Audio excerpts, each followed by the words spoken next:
Hey, what's up, guys? How's it going? It's the end of the weekend for some of us, and looking forward to enjoying the rest of the evening. So yesterday, or before I say that, welcome to the Scope.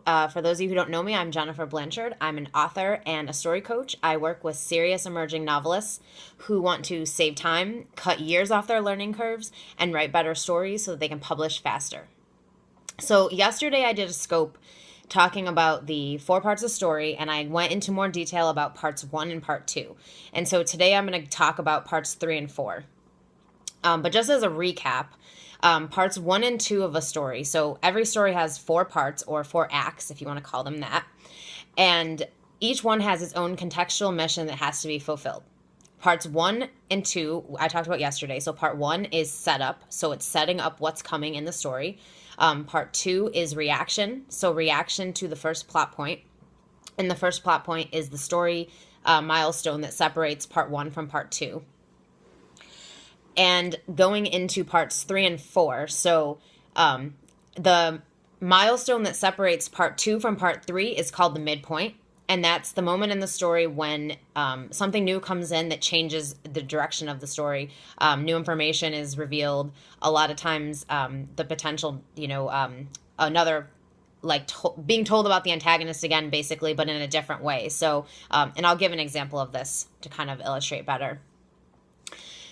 But part three of the story is when your protagonist is finally allowed to start attacking the problem. So every moment up until this, they've just been kind of, living their life, reacting to this antagonist now being part of their life, but they haven't been able to take action yet. If they've tried taking action previously, they've failed, or they've only made it partially because it's too early in the story for them to actually take action. So now we're in part three. And part three is when they're allowed to start taking action. They can start, not just planning, but actually they can start taking action. They can start attacking the antagonist. So they're going to start being more, just instead of being reactive, they're going to start doing things to move themselves closer to defeating this antagonist. Okay, so they're going to be more courageous. This is when they're going to start being more creative. This is when they're finally able to get that inner demon that's been holding them back, and they're able to start taking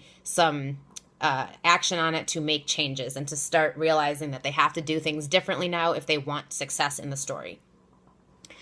And then in part four, so the milestone that separates part three from part four is called the second plot point. And it is the last piece of story structure in a story, and it's also the last place where new information can come in. So anything that happens after your second plot point in part four of your story has to either have been set up previously, foreshadowed, mentioned in some way, or in the story earlier and then just be coming back in it.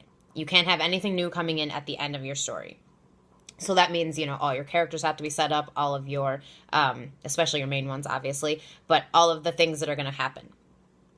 And part four is resolution. So this is when your protagonist becomes the hero. It's when they earn the title of hero, when they do whatever it takes to defeat this antagonist or die trying. So they're that committed to this. They are the martyr. They are willing to do whatever it takes. And, thank you very much. But yeah, so this is when your hero or when your protagonist becomes a hero. They start to do things differently. They've overcome the inner demons that have been holding them back. They've got everything that they need now to defeat this antagonist. All the information that they need, all of the tools, the resources, whatever it is they needed in the story, they finally have it now. And now that they have all that, they can defeat the antagonist. They can get to the end of the story and resolve all of the problems that have been going on. If this is a series, then you're going to have to wrap up the main problems that have been going on in the story and maybe leave some loose ends for the next book. That's up to you if you're doing a series. But that is the four parts of story, and that's how they work. If anyone has questions about them, and I can just recap again just to kind of, for anyone who's been joining since I started this, there are four parts of story.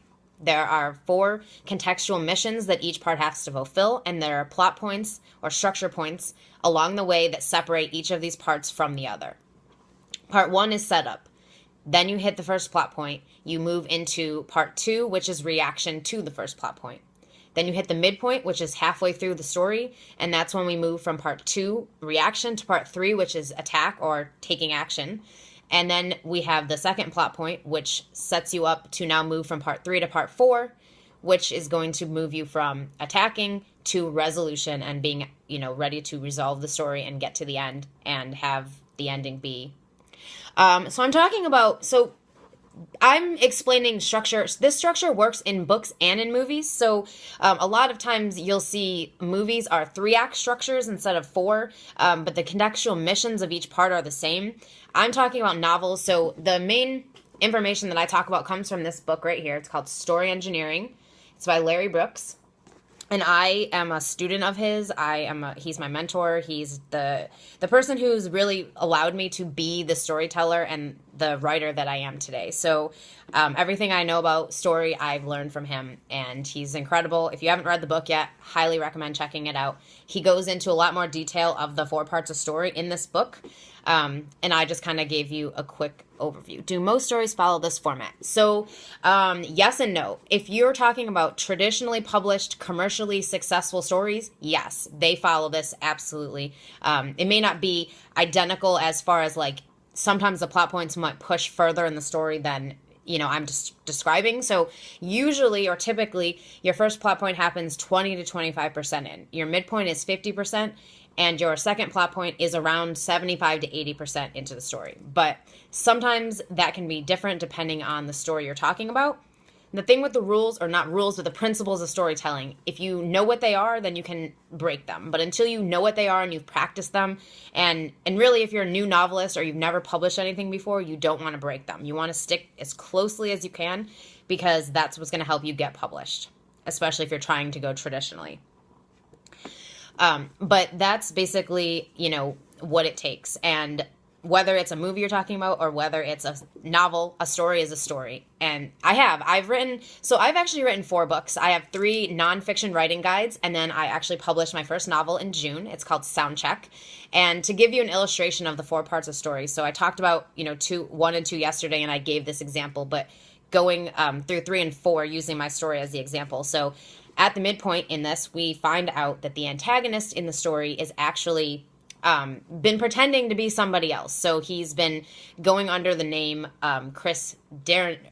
His real name in the story is Chris Derensberg, but up until the midpoint, he was going by another name. He was going by Miles Anderson. We find out at the midpoint that he's this other guy who my protagonist knew from, high school, and he's been torturing her all this time, and it's because of something that happened in their past that she wasn't even aware that he was still upset about. So that's kind of what is introduced then, and it moves her into part 3 of the story because now she's extremely pissed off. She is seeing that this guy is just doing all these horrible things to her because he's angry about something that happened a long time ago that really didn't even have a whole lot to do with her. And so now she has a reason to start attacking. Before that, she was just reacting to this weird assignment and ultimatum that he gave her. But now she has a reason to start attacking. So that's part 3 of the story. Then at the second plot point, we find out that he has basically stolen all of the work that she did and used it in his own way. And so now she's totally screwed and she ends up losing her job. And so this was enough to move her into part 4, where now she's going to be the martyr. She's willing to do whatever it takes to defeat this guy, to be successful in this project that she's been doing for the entire story and resolve it at the end. And I won't go into all the specifics in case anyone on here wants to read the book. And if you do, it's called Soundcheck, and you can find it on Amazon. Does following this format take away originality? No. Hell no. In fact, I think it makes you more creative because honestly, you can either sit at a blank page and just start writing and see what comes out, or you can find your story first using these principles as a guideline, and then you can be more creative because you're not just looking at, the ability to just have anything happen. It's specific things that are going to happen now to make the story work. And the thing with structure is that structure is what guides a reader through the story and makes them hooked the entire time. So without structure being there, a reader isn't going to be as hooked. They're not going to want to keep reading because it's not going to be engaging enough for them. And structure points in the right places give you that engaging, like something else is coming, more conflict, more drama, and it ups the stakes in a big way. So you need that in order to make your story work and to make a reader, enjoy the ride that they're going to go on. What book hooked you?